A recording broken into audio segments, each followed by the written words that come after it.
Hey guys, Ray from Love RV and Boat. So I'm back today with an update on this Vatrer 460 amp hour lithium battery that I've been using in my boat. So we're into the second season with this battery, so I thought it'd be a good chance to maybe pop the lid and see if it's had any kind of corrosion issues with it. Originally I was going to use this as my bow thruster power, but it didn't quite have the peak max amperage that I was looking for. So I decided to use it as my house bank number 2. I've got some other batteries as my number 1 bank, and this one is my number 2. First year I was using it mostly as backup, but this year I've been testing it as my primary off-grid house battery. So it's been, discharging down to like 30% and back up to 100% and being charged at rates up to 100 amps and discharge at rates up to about 150 amps and performed well, no problem there. It has a Bluetooth app and it's worked very well, so happy with it as far as that's concerned. It's been living down here in the old battery box that was designed for 4 big lead acid golf cart batteries. So it has lived in my engine compartment down here and not too far away from the bilge, etc. It's much higher than the bilge water would ever get, so no problem there as far as getting water inside it. It's also in a battery box, and the box has a lid. So, but it's still exposed to kind of the air in the engine compartment.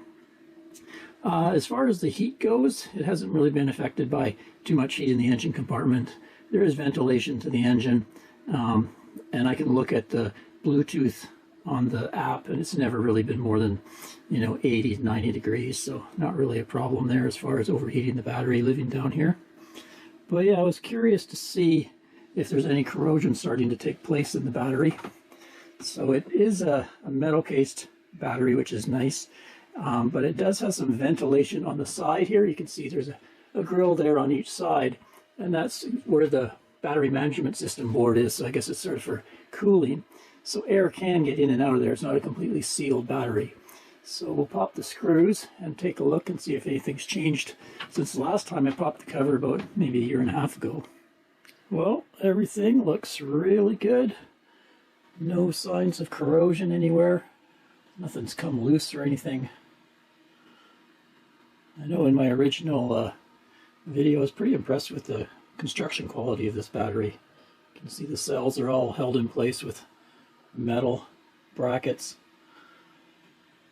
Even the balance leads have Loctite on them, and they've used Nyloc nuts for everything. The cables haven't come loose at all.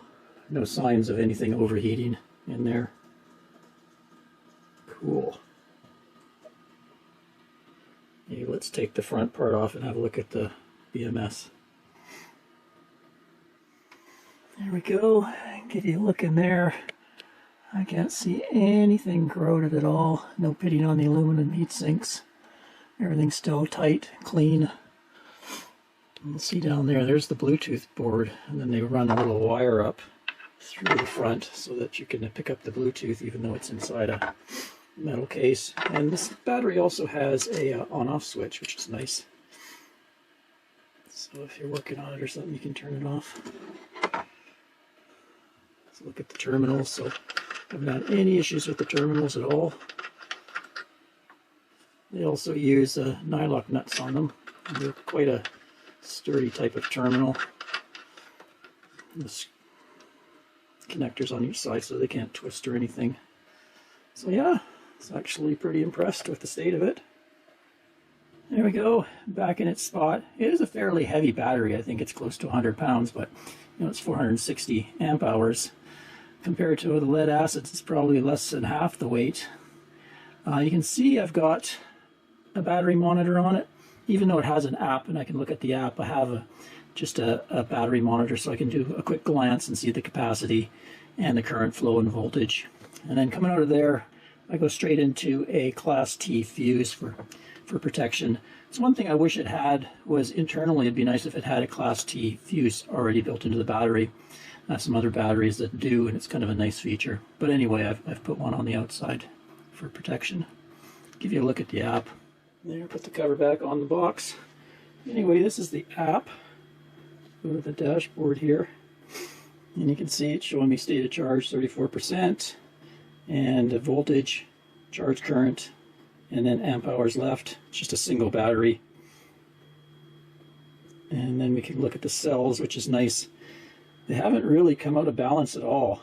Their voltages are very, very close, which is a good sign. It means it's balancing properly, keeping the cells all within balance. And then down here, you can see, I get to see has 3 different temperature sensors in there, which is nice too. You can see if anything's overheating. Just a basic app, but it works really well. And then, like I say, I have a battery monitor up here, so quick glance at my power center here, and I can see what my charging current is and my voltage.